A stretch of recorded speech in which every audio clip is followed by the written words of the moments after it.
So,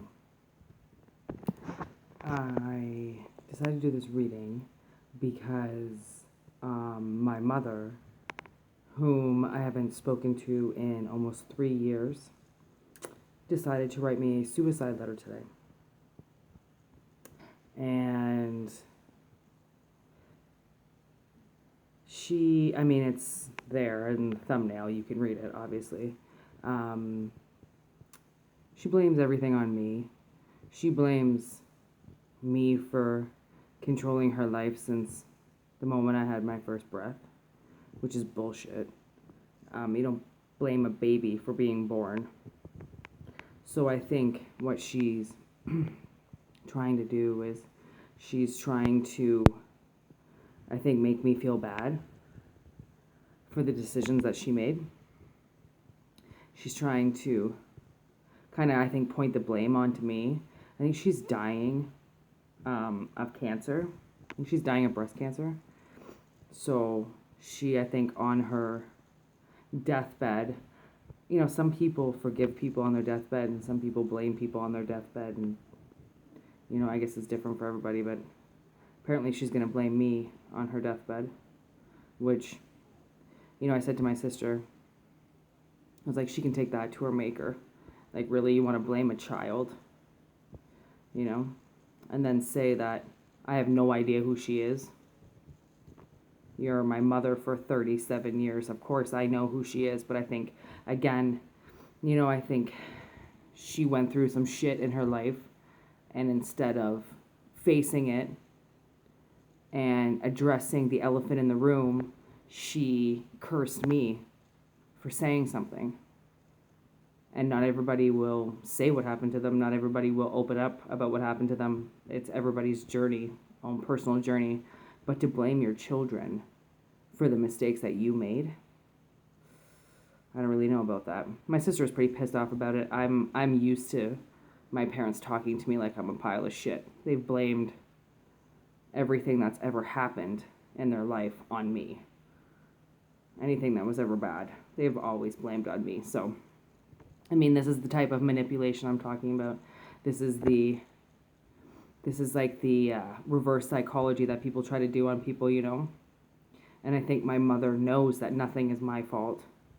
And she just won't accept it. I think she thinks that if she acknowledges it, then she's going to have to take responsibility for it. And fucking right, you're going to have to take responsibility for everything that happened to your children throughout their life.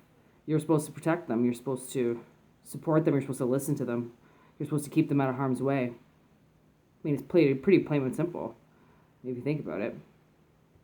So, she sent me a suicide letter today. I don't know if she's dead or not. I think it's a cry for help. I think she's left alone in her little New Brunswick house with her pedophile husband, dying of cancer.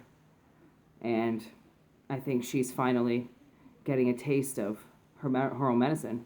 It would have been me and my sister there taking care of her in her dying days. It would have been me and my sister taking her to doctor's appointments and making sure she was okay. She didn't have to stay with her pedophile husband. She could have. I would have taken care of her. But, when people don't want to admit that they've done something wrong, even though she didn't do anything, she just didn't acknowledge it. All she had to do is apologize. She now just wants to send me fake suicide letters. Maybe she is going to kill herself, to be honest. I don't really care. I haven't seen her for 4 years. And then before that, it was 5 years. And before that, it was another 5 years. She just bullies me. She's never spoken to me. She's never treated me like a human. She's never loved me. She's put me in every single mold-infested basement that she could find my whole life. She watched me grow up crooked. She watched me grow up being violated. She watched me grow up being bullied.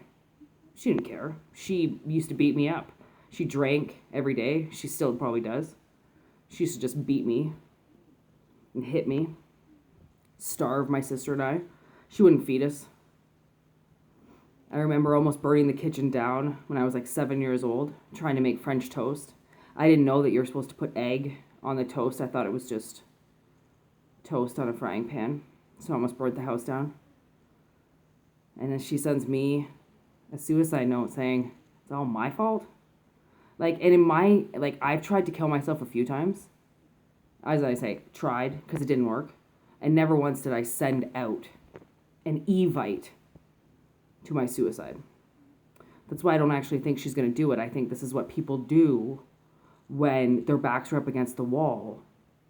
And now she's going to try to say that she's just going to kill herself because of everything that I did. Doesn't even make sense, logically. The last email I got from her, she said that my sister and I were incestuous. That would have meant that she fucked her brother. So that doesn't make sense, because I know my father is not in my mother's bloodline. Like, I think she's actually losing it. Like, I think it's like she's been on depression pills for so long that I think she's actually, like, delusional. And I think she thinks a lot of things that aren't there. And she remembers things a lot different than how it actually happened because she was drunk. You know, when you're drunk all the time, how are you ever going to remember what happened? Like, your sober kids are probably going to remember, but your drunk ass isn't going to remember, right? She's been drunk every day of my life. Like, I can't believe she's not dead yet. That's the thing. That's what pisses me off, is that she's abused her body for 60 some odd years and she's still alive. And I've known people in my life that have died that didn't deserve it. And people who have outlived those people that are monsters. So, yeah, I just thought I would send that out to the world, that my mother is now faking suicide letters to me to try to get me to pay for her sins. Never gonna happen. Anyways, try to love something if you can. I know it's really hard. Maybe get a puppy or like a kitten or a snake. Learn love. It's there. Anyways, yeah, my mother's faking suicide letters now. What a doorknob.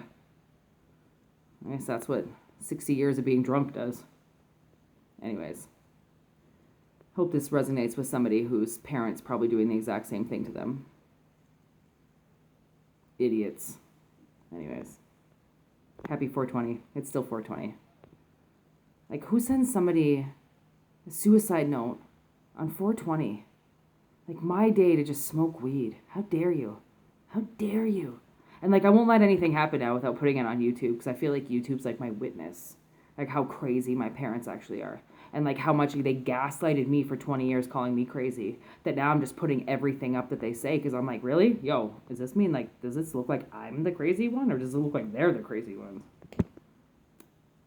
Yeah. Anyways. See ya.